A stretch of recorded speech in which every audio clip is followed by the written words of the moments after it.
Alors, bismillah. Maintenant, on va se poser la question, mais comment on va prier? Alors, on a vu dans la vidéo juste avant les types de prières. Et on parlait en unités de prière. Si vous connaissez les unités de prière, maintenant il vous reste à savoir comment vous allez pratiquer une unité de prière. Si vous connaissez une unité de prière, vous allez prier tout ça. Alors, on va revenir sur ce slide dans un instant. On va se concentrer sur celui-ci. La prière commence avec l'intention. Je dois mettre l'intention. Quelle prière je suis en train de prier? La prière du Fajr, du Dohr, du Asr. Je peux l'écrire, hein. Au début, vous pouvez écrire les choses comme ça, vous n'oubliez pas. Il n'y a pas de mal là-dedans. Au contraire, si c'est pour vous aider, vous avez ça dans la poche, vous le sortez. Par contre, l'intention, c'est dans le cœur. C'est pas une formulation qu'on dit à voix haute ou à voix basse. C'est une chose du cœur. Je mets l'intention de la prière de Dohr, de la prière de l'Isha, de la prière. Très bien. Je me mets debout. Alors, je ne sais pas si la vidéo elle va suivre ou pas. On va essayer. On va voir ce que ça donne en termes de qualité d'image. Je me mets debout pour la prière et je place mes mains au niveau de mes oreilles. Et je dis, les formules, on va les retravailler après, hein. Allahu Akbar. Je place ma main droite sur ma main gauche. Alors, je ne sais pas s'il y a un inversement, certainement. Allahu Akbar. Et mes yeux regardent l'endroit de la prosternation.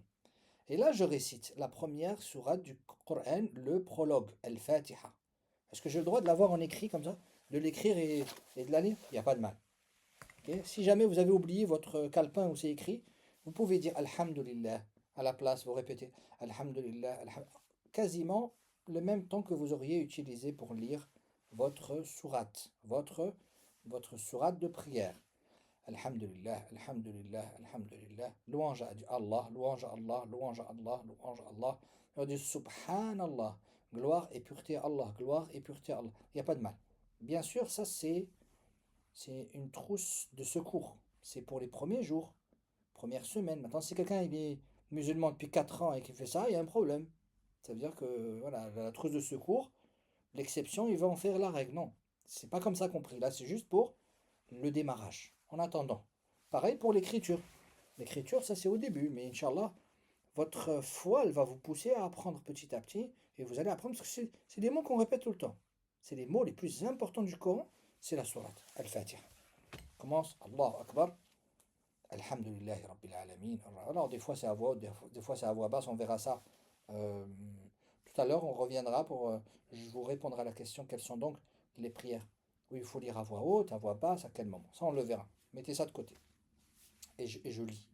Si c'est écrit dans mon calepin, je peux lire. Et après, je pose par exemple sur la table d'à côté ou sur quelque chose. Et j'ai fini. Et donc là, normalement, je vous dis entre parenthèses, normalement on prie Al-Fatiha, on lit Al-Fatiha, et après on lit un deuxième passage du Coran. N'importe où dans le Coran. Début les grandes sourates, les petites sourates, une ligne, deux lignes, trois lignes, quatre lignes. On essaie quand même de faire trois versets au moins, ou l'équivalent.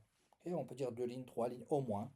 Ok. Mais ça, pour l'instant, je vous l'ai dit entre parenthèses. Si vous y arrivez dès maintenant, tant mieux. Vous pouvez écrire des sourates, les imprimer, et vous les lisez en phonétique. En phonétique, c'est comme le son revient comme à l'arabe, il n'y a pas de problème par rapport à cela. Ok. Vous lisez comme vous pouvez, c'est très bien. Vous n'avez pas votre calepin, vous lisez que le hamdou. Si vous ne connaissez pas le hamdou, alhamdulillah, alhamdulillah, alhamdulillah, vous faites à peu près l'équivalent de temps, 2 3 minutes, et vous mettez en dévotion, votre cœur se concentre et se connecte à son créateur, votre raison se concentre sur votre présent, votre avenir, votre relation avec Dieu. Et, et en tout cas, il ne faut pas rêvasser. Si on rêvasse, il faut revenir. Il faut se recentrer, reconcentrer. Et ensuite, on fait le recours. Mets les mains ici, au niveau des épaules cette fois-ci, pas au niveau des oreilles comme on l'a fait au début, au niveau des épaules. Ouais, on peut même accepter, même au niveau ici, au niveau de cet endroit-là, et dire Allahu Akbar. Et là, on va aller vers la position numéro 2, qui est la génuflexion, où les mains sont posées sur les genoux. Alors, il y a un minimum, il y a un maximum. Le minimum, ben, c'est que le dos ben, il soit légèrement penché et que ben, les mains ils touchent les genoux. Et le maximum, c'est d'être à 90 degrés, où on a des hadiths où le prophète, où les compagnons vont nous dire si on posait un récipient sur le dos du prophète, il pouvait rester et ne pas tomber. Donc là, c'est la génuflexion. On avait expliqué le sens de la génuflexion. Et ensuite, on se lève, on se remet debout. Et après, on va vers la prosternation. On va vers la prosternation, ça c'est la première prosternation. Et dedans, avant de faire des... J'aurais dû vous le dire dans la vidéo des sagesses. Avant de faire des demandes à Dieu, il faut d'abord faire des éloges à Dieu. Okay. Alors il y a une formulation, et ça va être dans la vidéo des formulations, ça on va mettre ça de côté, mais il y a des formules particulières à dire, justement pour faire des éloges à Dieu. Et ensuite on demande. Alors, vous êtes converti, alhamdoulilah, vous avez une langue première, vous avez une langue primaire, première, comme vous voulez, et c'est une affaire de cœur, les invocations. Donc vous allez dire vos invocations dans votre langue maternelle. Il n'y a pas de problème avec ça. Okay.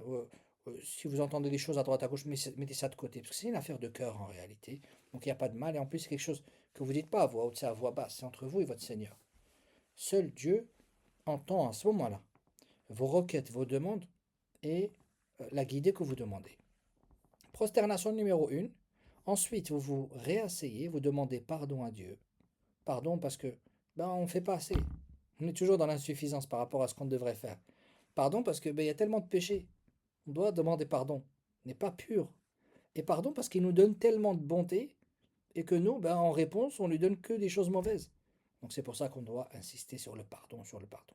Et ensuite, on fait la deuxième prosternation. Alors, l'assise, d'habitude, elle est courte. Elle est courte.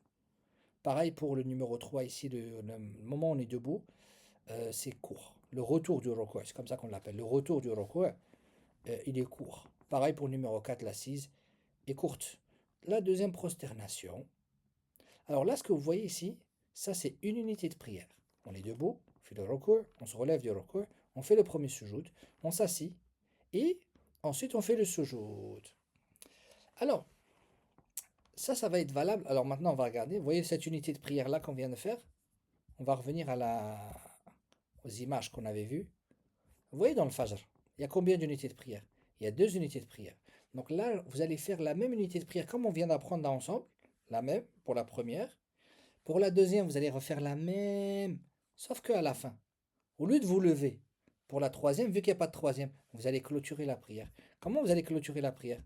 Vous allez clôturer avec la position de ce qu'on appelle at-tashahhud. Tashahhud, c'est quand vous êtes assis, les deux mains sont posées sur vos genoux, et votre doigt de la main droite, il réagit de cette manière-là. Okay. Et quand il arrive le moment des deux témoignages, alors vous, pour vous, vous ne connaissez pas toutes les formules. Là, c'est une formule qui est un peu longue, je ne vous l'ai même pas mis. Okay. Même dans les formules, je ne vais pas vous les mettre.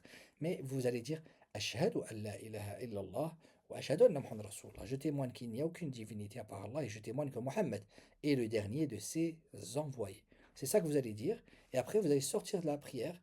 Assalamu alaykum wa rahmatullah. Assalamu alaykum wa rahmatullah. Tout ça en position assise. Okay. Donc là, vous savez prier la prière de deux unités de prière. Maintenant, comment vous allez faire pour la prière de 4 unités de prière? Alors, ce qui est bien maintenant, c'est que vous savez, vous avez compris, vous pouvez revenir en arrière si vous n'avez pas compris, c'est comment on va faire une unité de prière. Donc là, on va faire une unité de prière comme on a vu. Et ensuite, pour la deuxième, on va se relever. On va refaire la même unité de prière. Quand on va arriver à la fin du deuxième, on va faire comme on avait fait al-Fajr, vous vous rappelez? Tahiyatul, on va s'asseoir, on va faire tashahhud, mais on va pas faire salam alaikum, salam alaikum. On va se lever pour la troisième. Okay. Et ensuite, on va faire l'unité de prière comme on connaît, sauf que toujours, tout ce qui arrive après la deuxième moitié, et tout ce qui arrive après la première moitié est toujours raccourci. Ça veut dire que si dans les deux premières, là on parle de 4 unités de prière, si dans les deux premières on devait faire le hamdou et la sourate, là dans les troisième et quatrième on va juste faire le hamdou, on va juste faire le fatiha, on va juste faire la première sourate. Donc même en termes de temps, le prophète de l'islam nous a demandé d'écourter la deuxième partie de nos prières. Donc si c'est 2 unités de prière, la première unité de prière sera plus longue que la deuxième. Si on parle de 4 unités de prière, les 2 premières seront plus longues que les 2 qui arriveront après la troisième et la quatrième. Très bien. Donc je répète pour Dohr, je me lève, je fais mon unité de prière comme on a vu, je me relève pour la deuxième, il n'y a pas de tahiyyat, il n'y a pas de tashahhud, il n'y a pas de position assise où je fais l'attestation de foi. Quand je clôture la deuxième, je suis arrivé à la moitié. À la moitié, qu'est-ce que je fais? Je fais l'attestation, je suis à la position assise, je fais l'attestation de foi, et après je me lève pour la troisième. À la fin de la troisième, je ne fais rien. Je me relève pour la quatrième. À la fin de la quatrième, je fais encore une fois l'attestation, donc ça sera la deuxième fois que je fais l'attestation, et quand j'ai fait l'attestation, à la fin je vais clôturer ma prière par Assalamu alaikum wa rahmatullah, que la paix et le salut d'Allah, wa rahmatullahi ta'ala, Assalamu alaikum wa rahmatullahi wa barakatuh, et la bénédiction d'Allah soit sur vous. Faites sur la droite, et ensuite sur la gauche, parce qu'il y a des gens qui prient avec nous, il y a aussi des anges. Donc cette salutation-là, c'est pour les musulmans, et c'est pour les anges, et c'est pour clôturer la prière. Donc là, vous savez prier le Fajr, vous savez prier maintenant Dohr, vous savez prier les deux. La Asr, c'est comme Dohr. Al-Maghrib, Salat al-Maghrib, du coucher du soleil, après le coucher du soleil. Alors là, ça va être 3 unités de prière, ça va être 2 plus 1. Donc les deux, comme on a vu, tu te lèves, tu fais ton unité de prière, tu te relèves tout de suite pour la deuxième. Quand tu as clôturé la deuxième, tu fais tashahhud, tu fais l'attestation, l'assise de l'attestation, tu te relèves pour la troisième, qui sera largement plus courte. Il y aura que le Fatiha, que surat le prologue, qui est le Fatiha. Et ensuite, vous finissez cette unité de prière, et à la fin, vous faites la position de tashahhud, ce sera la deuxième fois. Salam alaikum, salam alaikum. Vous sortez de la prière. Il reste la dernière prière, celle de l'Isha.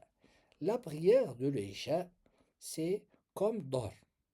C'est la même manière, 2, 2. Alors, je vous avais promis que j'allais vous parler des prières où on doit lire à voix haute, à voix basse. Alors là, c'est plus pour les hommes. Les femmes, on leur demande de lire à voix basse, surtout s'il y a des gens. Après, si elles sont seules, il y a nul grief à elles, elles peuvent faire ce qu'elles veulent.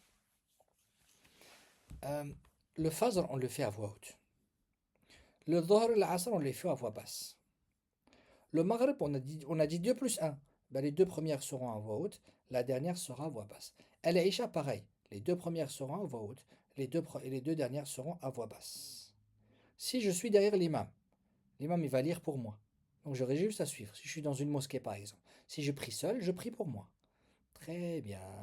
Alors je regarde dans mes petites fiches. Qu'est-ce que j'aurais oublié? Bon, je pense qu'on a fait un peu le tour. Donc là, la prochaine vidéo, on va se concentrer justement sur les formules importantes durant la prière. Alors j'espère que ce que je dis est compréhensible. Si jamais il y a quelque chose qui n'est pas compris, n'hésitez pas à me laisser un message en dessous de la vidéo pour que je puisse y répondre. Inch'Allah, barakallahu fikum, qu'Allah vous protège et vous fasse. Et sachez que le moment que vous passez là maintenant, pour sacrifier de votre temps pour apprendre la religion, c'est un moment qui est un des plus beaux moments pour vous et pour moi-même aussi. Moi, je gagne des récompenses. Alhamdoulilah, Inch'Allah, Ya Rab, qu'Allah nous accorde la sincérité. Okay? Qu'Allah fasse que ce moment-là soit accepté et qu'il puisse nous être profitable le jour du jugement dernier. Assalamu alaikum wa rahmatullahi ta'ala wa barakatuh.